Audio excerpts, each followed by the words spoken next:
Hello everybody, I hope you guys are doing well. Today we are here for the daily news analysis, 22nd of December, Monday. Okay, so let's start with the news articles today. So the first article today is the President grants assent to the rural jobs bill. So of late there has been much discussion about this very bill. Okay, so MG Narega, one of the most famous schemes which is providing employment for the unemployed people in India. So now that paradigm, there is a paradigm shift and there are changes with respect to that scheme, and recently in our winter session a bill was introduced to change that, and consequently Parliament approval was done, and after the Parliament approval, now the President has given the assent, and as you know, if the President has given the assent, then it will become an act, and yeah, so the scheme has been now changed. Okay, so now it becomes very imperative for us to see what are the features of this scheme and how different it is from the MG Narega scheme. Okay, so now the scheme name is the Viksit Bharat Guarantee for Rozgar and Ajivika Mission. Okay, and this will be replacing the MG Narega bill. Okay, it's a shift from the safety net approach. Okay, now the old Manrega focused more upon the subsistence, casual labor and basic income support. Okay, so it had sort of a very simple approach where you will be getting, even if you don't have anything, if you any skills or very basic skills and you are not able to find employment, and that will push an individual into a vicious cycle of poverty that would again lead to malnutrition or any other social issues. To prevent that, now it was one of the core schemes of India. Okay, and it was a more of a basic income de do, so that the person will not suffer, okay, from poverty, impoverishment and everything. Okay, now that has now changed into a developmental led model where there will be a few changes which I will be telling you about. How this bill has actually brought in a paradigm shift. Okay, so now again, every time you need to always improve upon whatever the schemes that you are that the government is actually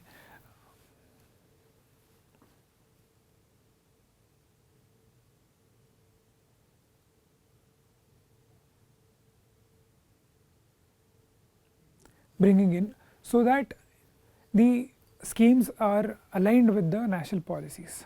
Okay, so we are aiming for the Viksit Bharat in 2047, and this scheme is said to be aligned with that sort of vision. Okay, now so now what are the changes? The increase in the work days from 100 to 125. Okay, and now it will have the funding the model of change. Okay, where before it was completely central sponsored, but now it is now 60-40 and 90-10. This is one of the most important change, and it will have a normative allocation where physical predictability and discipline will be there, and also now these are the systemic changes. Okay, along with the systemic changes, you will see that the focus areas of the assets that the MG Narega is going to create is also changing. Now first one is the water security, where the watershed management will be done. Next one is the livelihood infrastructure, core rural infrastructure and extreme weather mitigation. So these are a few changes that the new bill has gotten. Okay, now next you will see that the structural and administrative changes. Okay, before it used to be like continuously the Narega used to run, okay, irrespective of it is Rabi crop season is going on or Kharif crop season is going on or Zaid crop season is going on.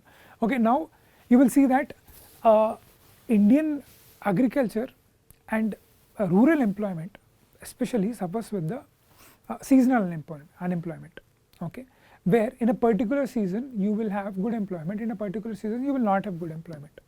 Now irrespective of that, if you are putting in 100 days of work continuously, then it will not be of any use, because the labor would have got good amount of money and good amount of job from the other arenas. Okay, now to change this, to rectify this, now what they have gotten is that the agriculture pause of 60 days is brought in, okay, and Viksit Gram Panchayat plans and infrastructure stack will be created and increase in the administration budget to improve the efficiency. Okay. Along with that, the component of digital governance, which is biometrics and AI enabled fraud detection and the payment allowance is also given, wherein the if the payment is not done, the extra payment will be given or some sort of penalty payment will be given. So these sorts of changes are gotten. Okay. Now again we will just compare it. See, first one is the guaranteed of Narega, which was enacted in 2005. It had 100 days, now it is 125 days. Before it was demand driven, now it is normative and budget linked. Before it was completely given by the central government, now it is 60-40 and 90-10. Okay. So yeah, and there is a work window, and before there was no work window, and now it has like 60 days of pause. Okay. So yeah, these are a few changes that have brought in the current bill. Okay. So try to go and revise this.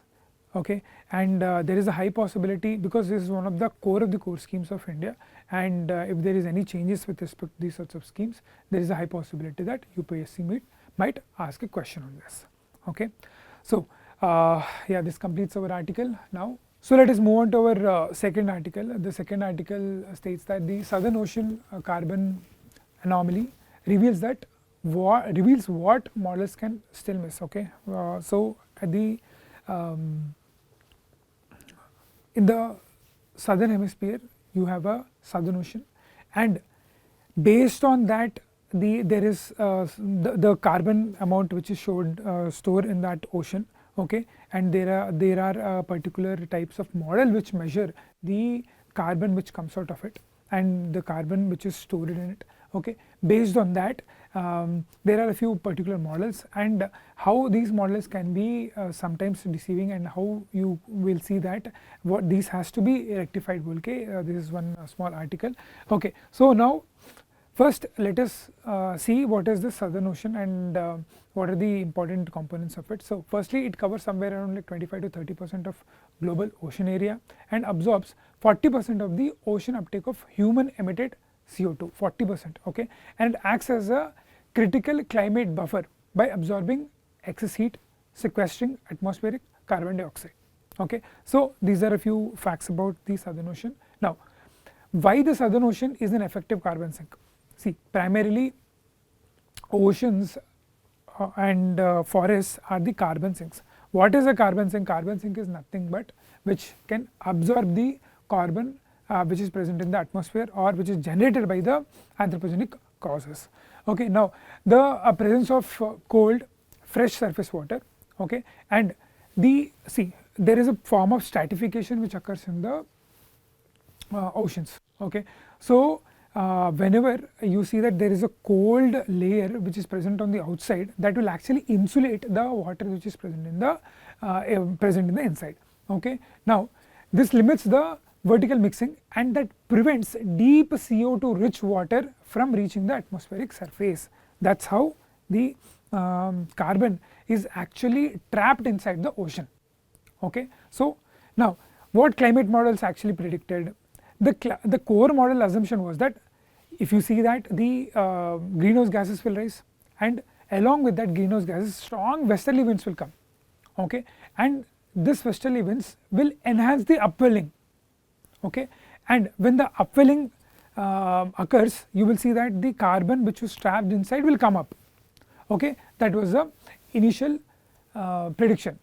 But what actual observations showed, there was an anomaly. Since the 2000s, the southern ocean has been absorbing more carbon, okay, not less.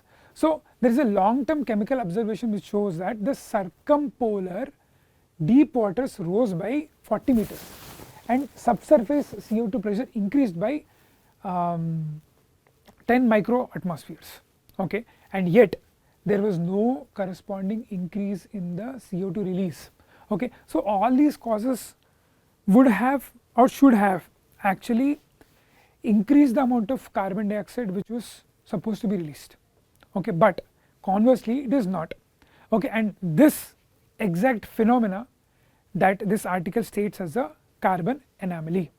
Okay. Now we will see into what exactly see now there is a cause there and there should be an effect. Now when there is a cause and there is no effect, there is an anomaly, and when there is that anomaly we will have to see what exactly, there is a calculation mistake or there can be any model mistake. Here it says that the key surface process such as the freshwater driven stratification, it increased and Arctic ice melted into rainfall. Now this resulted in the fresher lighter surface water areas, and this impacted even more stronger stratification, okay, and due to which the carbon which was already present inside is again trapped like that only, okay. So why actually models actually struggle, because the stratification gone by the multi-scale process, okay. Now we are thinking only that the stratification is guided by only one process, that is there is a outward shield of ice, and after that is actually insulating the water which is present there, and whenever that ice melts, usually the because of the westerlies, the ice melts and the carbon is actually released, but that has not been occurring because the stratification does not actually just depend on only one process, it depends on the many other processes as well, okay. So and also we will see that there is a limited observational data, okay, and that because of the data insufficiency you will see that we are not able to calculate, okay, and we see that there is a stability, and that is the reason why the carbon is not released. Now is stability permanent, okay. Now it says that the stratified freshwater layer becoming thinner and surface salinity increasing in some regions, okay. Now whenever the salinity increases, the density will also increase, and when the density increases, the water particles actually go down, okay, and then again the stratification or the upwelling of the water will come up, okay. So now unless and until the fresh water which was actually melting, okay, that would bring in changes with respect to density along with the salinity, okay, and that caused the stratification, and that maintained a few changes which were occurring, okay. So now it says that the strong winds may penetrate deeper and mixing with the carbon rich deep waters, which may also increase, okay. So now as we have seen that what are the issues and what are the issues the model actually had. Now we will see what are the implications for the climate change, okay. Now the southern ocean carbon sink may weaken suddenly, okay, and large carbon reservoir now closer to the surface, and it can accelerate the CO2 upwelling and the consequent changes that are occurring because of the global warming, okay. Now so these are the implications. Now what are the way forward? See, now we will have to go for the holistic method of measuring the carbon dioxide which is coming out, and so see, with the climate change and everything, we cannot look at one phenomena in an individual sense, we will have to look at it in a very holistic sense, okay. Now once we start looking at that holistic sense, the changes in the models or changes in the carbon emissions checking can also be changed. Okay, so this is very important because the climate change that we are experiencing these days. Okay, so this article basically broadly talks about all those things. Okay, you need to understand what is the carbon sink and how much the oceans are absorbing and how much of the forests are absorbing. Okay, so yeah. Now let's move on to the next article. So the article is the unlocking the potential of India-African economic ties. Okay, so this broadly actually talks about the economic relations between the India and Africa. Okay, and especially the economic ties. Why? Because recently Honorable Prime Minister has visited Ethiopia and other African countries, and with the last G20 we have observed that the African Union has bought into G20, and this marks a paradigm shift. This marks a very big change in the global order, because see, Africa is a very big continent. Okay, and it is a highly rich in minerals, and it is near to the trade routes. Okay, and the diaspora is also of very important, and there are so many events occurring over there. There are so many wars or ethnic violence which is occurring there, and we cannot be shielded in a highly globalized world, and that has to be, the Africa is said to be now the next focal point of the world. Okay, now that being said, now Honorable Prime Minister recent visit to Africa actually brings in the importance with respect to these sorts of areas. Okay, so now this article also talks about how we can actually improve. It says that first of all we need to remove the trade barriers. Okay, value added manufacturing made in Africa, I mean like made in Africa by India. Okay, and lowering the freights and logistic costs, and scaling up the trade finances through MNCs, MSMEs. Okay, and also services like digital trade, people to people links, and all those things, for example healthcare, skill development, education, and everything can be improved between the India and Africa. Okay, so now it suggests that first of all India-Africa strategic partnership, which includes the low value exports and value added manufacturing, have to be done, and for this it says that we need to remove the trade barriers and negotiate the free trade agreements with the African countries. Okay, that is of very much importance. Okay, see now, and why? Because there are uncertainties in the Western markets, and that give the opportunities and strategy for growth.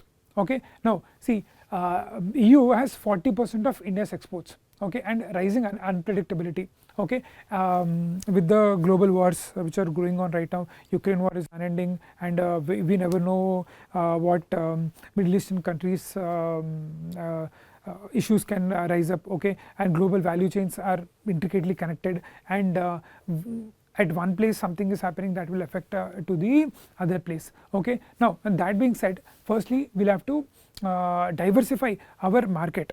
Okay, and you know that the USA and EU, they are very infamous for the sanctions, they are very infamous for the tariffs. Okay, and we don't want to riddle up in such sort of things. Okay, now that being said, now it is very important for us to look for different arenas, and out of which the Africa is of very important, and there is a high potential that we can have a good amount of trade, and it is said that we have to aim for 100 billion trade, of which as of now 38 billion trade is occurring between India and Africa, and Africa is the fourth largest partner. Okay, and the key destinations being Nigeria, South Africa, and Tanzania. Okay, and the Africa imports are usually mainly guided by the China, and where it has 21%, which is up to 200 billion. On the other hand, it is only 96 billion. Okay, so yeah, and now it says that there are a few pillars, out of which the FTS is one pillar, and second one is the diversifying the MSMEs and other trade arenas, and the third one is the scaling up the finance for the MSMEs. Okay, and it says that we need to turn these challenges into opportunities, and vast African market there for the MSMEs, and but which have the issues of lack of attention and policy, because mostly they get access of, through the UK and US, but India has not yet reached the potential that it can reach up to. Okay. So now what it says for the solutions for the sustainable trade is, first of all, with respect to MSME finance, it says the line of credit, okay, and trade in local currencies and joint insurance pool. Okay, these can be done. And one more pillar it talks about is the, see, Africa has a very wide, very big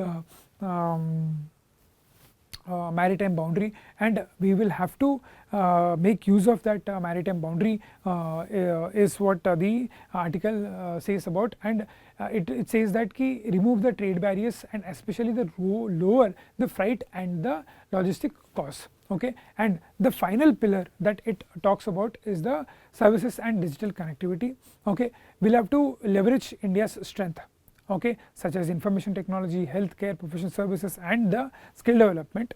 Okay. And it also talks about the scaling up the two-way trade, which is a digital trade and people-to-people trade. Okay. Now we just can't rely only on one tangent, we'll have to diversify our tangents as well. Okay. So yeah, this is all about it talks, and also it talks about the strengthening the India-Africa investment roles. Okay. For key investment areas such as manufacturing, agri processing industries, and next is the renewable energy. Okay. And next is the critical and emerging technologies, and mining and mineral exploration. So now these barriers will have to be removed, and we need to go for the mutual benefits.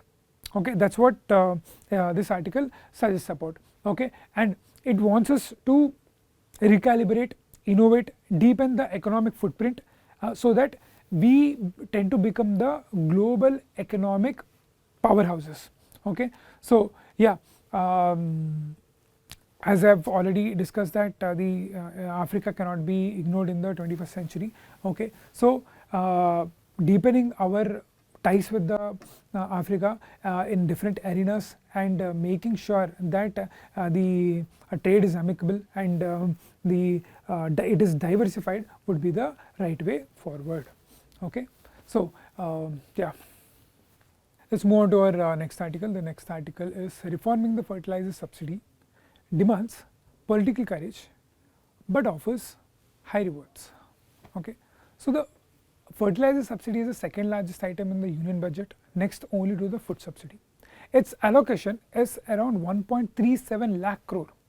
Okay. So and it rapid increase reflects the rising fertilizer consumption. Okay. Around 78% of the natural gas that goes into the urea production, nearly 90% of the phosphatic fertilizers are total reliance on the import for the potash. Okay. And given the volatility of the energy and commodity markets, this makes the fertilizers fiscally precarious and geopolitically vulnerable. Okay. So this was the introduction to the article, and it says that around 1.37 lakh crore is taken up by the fertilizer subsidy, which is only the second to the food subsidy. Okay. And urea, potash, and all those ingredients which are actually required for the fertilizers are proliferating one and more, and which this policy of fertilizer subsidy and usage of fertilizers has to be now recalibrated. Okay. So now the current reform agenda is that we have income tax, labor laws, GST, and all those things are going on. But the agri reform, especially the fertilizer subsidy, has not getting the right attention that it requires. Okay. And now you see that the urea at the heart of the distortion, because it has decontrolled prices, nutrient based subsidy since 2010, and it is like having a fixed price which is somewhere around 242 per 45 kgs bag that you will get. Okay. And also Now there is a very big asymmetry with respect to excessive use of the nitrogen, phosphate and potassium, okay, which actually undermines the soil health, okay. And now it actually talks about the productivity of India versus China with respect to the nutrient usage challenge, okay. Now the fertilizer consumption for India is around 182 kg per hectare. On the other hand, the China, you will see that 373, okay. But here you will see that the ratio of NPK, is 10.9 is to 4.4 is to 1. On the other hand, okay, you will see here that it is 2.6, 1.1 is to 1, which is agronomically recommended, okay. And you will see that the soil contamination is very much occurring with respect to the kind of nutrient usage that we are currently following, okay. Now you see that the policy design was nutrient based design with respect to India. On the other hand, it is the direct input subsidy when it comes to the China, okay. And the failure of the nutrient based subsidy is actually based on the kind of integrated nutrient management that you are trying to do. And now the fertilizer subsidy, we need to have balance between the subsidy, okay, efficiency cost and the environmental damage, okay. First we need to lower the nutrient usage efficiency, okay. We have lower nutrient usage efficiency, which is only 35 to 40%, and we will have the environmental damage, okay, more because of the nitrous oxide and CO2 and the nitrates are being pumped out, and there is a high possibility of leakage and diversion, and you will be surprised to know that the leakage and diversion are actually occurring and they are diverted for the explosives, okay, for the explosive, okay. And what is the solution? First, deregulate the market. We need to spur innovation, improve efficiency and restore correct price signals and balance the NPK use, okay. So this is what the article talks about, that we need to diversify our usage policy, and we need to bring in more scientific rigor with respect to how the nutrient based subsidy is being utilized for the Indian agriculture, okay. Let us move on to our next article. So the next article talks about there is a growth in GDP, but why isn't the private capital expenditure is not growing, okay. So we have seen that our GDP growth rate is one of the promising growth rates of the world, okay. But on the other hand, the capital expenditure, which will create a formidable assets, okay, tangible or intangible, is struck to around 11 to 12%, okay, since a decade, okay. So what the article actually analyzes, what are the reasons for it, and it tries to provide the solutions for it, okay. Now see, it shows that in the September 2022, the Union Finance Minister called and India in a summit, what's stopping you from investing, okay. And that quarter India's real GDP growth rate was half to 6.3, and it is now revised to 6% after the post COVID base effect, okay. And even after very long time, even after 1 year after the statement that is said by the finance minister, still we see the same amount of growth rate, but the capital expenditure is not growing up, okay. Now so what is the core person? The Indian GDP growth has accelerated around 8%, yet the corporate investment remains very stagnant, which is, as I have already told you, around 12% since 2011, okay. Now the long term trends, the private investment is 11% to 12%, as I have already told you, and the share of private sector in the gross capital formation, it fell to 34.4%, okay, which is lowest since 2010, okay. And now what is the capacity utilization? RBI survey shows that the manufacturing capacity utilization mostly below 75%, okay, and crossed only 75% in only in 10 of the last 53 quarters, okay, which is very much alarming. Okay. And what are the reasons for it? The reasons for it are the mixed signals on the private capex. There is no single foolproof data set on the private investment. Okay. What are the positive indicators? The positive indicators are the listed capex rose to 11%, gross fixed asset companies rose to 8.5%, and increase in the projects announcement by the private sector. Okay. On the other hand, the negative cautionary indicators are the government's private capex survey shows that investment intentions fell sharply. Many firms reported that no capex plans. Okay. And now informal sector, the fixed asset grew only 1.9%. Okay.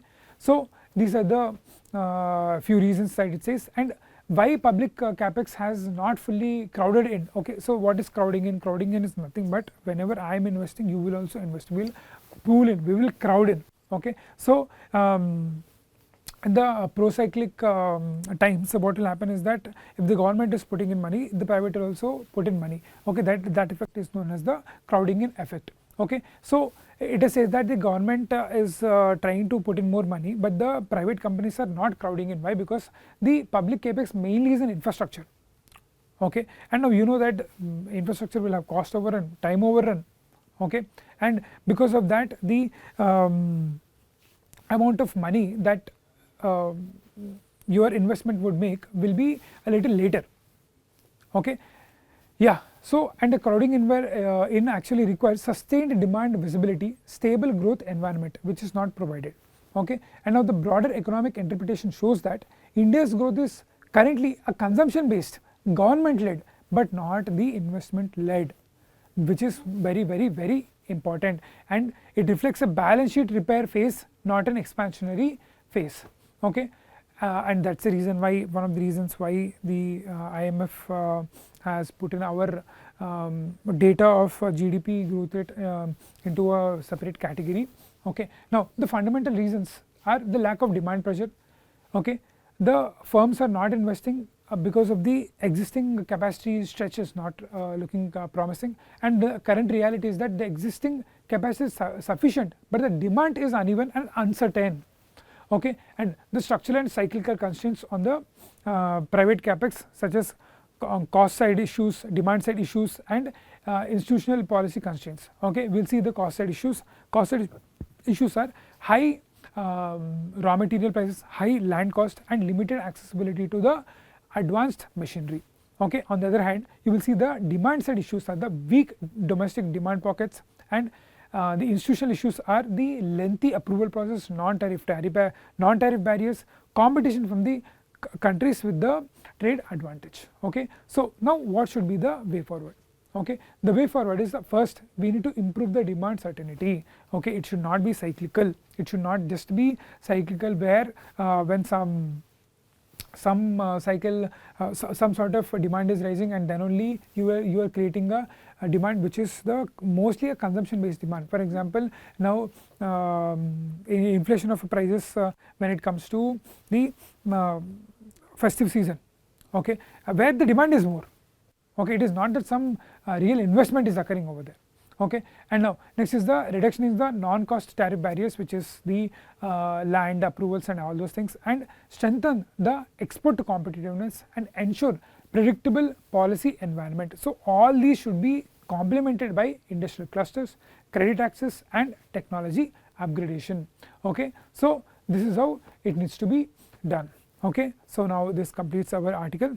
So let's move on to our next article. So the proposed Securities Market Code Bill 2025, it seeks to strengthen the SEBI power.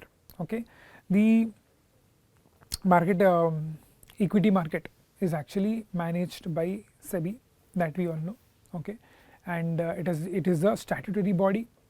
Okay. So now the recent bill has introduced some major changes with respect to the SEBI. Okay. And it tries to strengthen the power which the SEBI has. Okay. So now what it proposes? So now the Indian security regulation were governed by 3 separate legacy laws, which were SEBI Act, Securities Contract Regulation Act, Depositors Act. And now you see that these laws were overlapping, fragmented and outdated. While 2021 budget actually proposed, but the recent bill which was introduced in 2025 actually brings in the correct changes. Okay. So now the proposed SEBI reforms, why are they, what do they bring in? Firstly, they bring us significant steps and empowerments, eliminating the conflict of interest and composition, and we will see about the composition of the SEBI board members. Okay. So firstly, strengthening the SEBI's institutional governance, okay, stronger board structure which increased from 9 members to 15 members, which composes of chairperson, 2 central government nominees, 1 RBI officer and 11 other members. Okay. Next, conflict of interest control, mandatory disclosure of direct and indirect financial interests by board members, government empowered to remove members for conflict of interest and conviction involving moral turpitude. Okay. Now the next one is the enhanced regulatory powers and legal clarity. The consolidation actually removes the jurisdictional overlap, interpretive ambiguity and empowers SEBI to regulate securities market under a single statutory mandate. Okay. So these are the few changes that it had got. And now proportionate enforcement, such as decriminalization of minor lapses, okay, which are the two-tier classification of violations, which are minor violations and major violations. Minor violations include the fraudulent and unfair practices which attract civil penalties only, okay, and these are actually being decriminalized. Next is the market abuse, where that will attract the civil penalties plus criminal liability. And next one is the strengthening investors protection, mandatory investor charter to be specified by SEBI, and time bound investor grievance redressal mechanism, and power to appoint SEBI ombudsperson, okay, and investors are enabled to participate in public consultation, engage with regulation marking. Okay. Now next one is the unified regulation of market infrastructure institutions. Okay. What do they do? The stock exchanges, clearing corporations and deposit, all these are brought under one consolidated code, reducing the fragmentation and improving the oversight. And now SEBI is empowered to delegate registration functions to MII and promote co-regulations. Okay. And next one is the improved oversight of the intermediaries, which is the single framework for registration of intermediaries, regulation of pooled investment vehicles, and it simplifies the compliance while enhancing supervisory reach. Okay. And next one is the inter-regulatory coordinative powers, where SEBI is empowered to coordinate with other regulators, enable seamless listing of other regulatory instruments, which promotes market integration, innovation and efficient capital mobilization. And finally, ease of doing business, reduced criminal liability for the procedural lapses, simplified registration and compliance framework, okay, and it also clearer regulatory architecture which lowers uncertainty for business. Okay. See, I know I have been reading only slides, because see now these were changes, and there is no analytical point, or there is no explanatory point over here. Okay. It is more of facts which the changes have been brought. Okay. So obviously you will have to remember all these, or you will try to remember how much you are able to remember. Okay. Now what is the overall significance of this? It will transform the SEBI from a rule based regulator to a principle based, and it balances the investor protection, market integrity and ease of doing business. Okay. So yeah, and it also aligns with the Indian securities regulation with the global best practices. Okay. So these are a few features of the SEBI Regulation Act, which is now said to be a reformatory act. Okay. Just like how the Labour Code bill we have reformed, now this SEBI is also being reformed. Okay. Let us move on to our next article. So the next article is actually bit of politics is there. but as an aspirant, as a UPSC aspirant, we need to look beyond politics, okay, and we need to see how it is integrated with the syllabus and where we can get questions from. So now there was a report which released which actually said that how the electoral trust, companies, individuals, political parties, so on and so they were getting the political funding, okay. So the article name is the who funded political parties in the poll year, okay, which was in the 2024. Okay, so now we do not have to see which party got how much, which party is higher, which party is lower, that is unnecessary for us. What is necessary for us is a few details about funding of political parties in India. See, what is the meaning of the political parties, funding of political parties in India? Contesting elections, conducting campaigns, run party organizations and administrative activities. So these are all the tangents under which the political funding is looked into, okay. Now in this you will see what is let us see what is the political funding in India framework and sources. First one, the legal framework is ROPA 1951, which regulates the political parties and elections above a prescribed limit, okay. It does not see now it does not look into the individuals, it looks into the party as a whole. Next, Income Tax Act 1961 provides tax exemptions, Income Tax 1961 for the non-cash modes also, and next one is the Companies Act, okay, if they are making any donations, okay, they are also exempted.